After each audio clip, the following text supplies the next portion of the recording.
Voici la raison pourquoi tu ne dois pas acheter quelque chose sur ta carte de crédit et payer que le minimum chaque mois. Parce que c'est une erreur financière que plusieurs personnes font aux États-Unis. Première raison, c'est que tu payeras pendant des décennies si tu décides de payer que le minimum chaque mois sur tes cartes de crédit.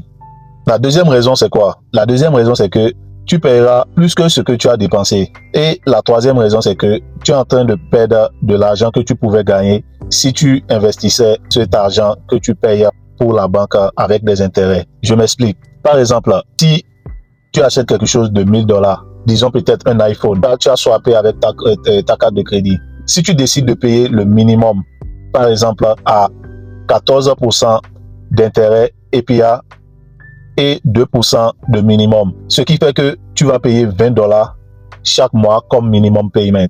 Mais ce que tu oublies, c'est que si tu payes les 20 $, la banque ne va pas mettre tous les 20 $ sur tes dettes. La banque va enlever ces 14% d'intérêt chaque mois. Elle ne va pas attendre la fin d'année pour enlever les intérêts.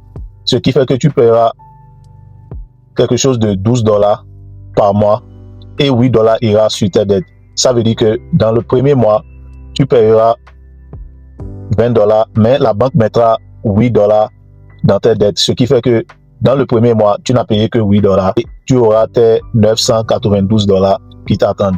Et c'est comme ça, le processus va se répéter chaque mois. Et si tu fais ça comme ça et tu maintiens ce rythme, tu vas payer pendant 9 ans les 1000 $ que tu as dépensés sur ta carte de crédit.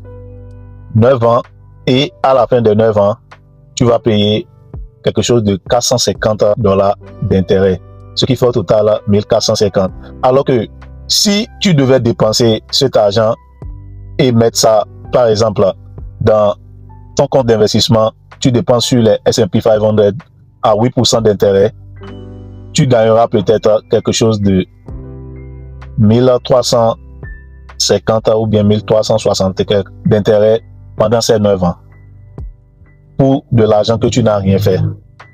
Donc, c'est comme ça que tu payes beaucoup et tu payes pendant longtemps et tu perds de l'argent si tu devais mettre ton argent dans les investissements.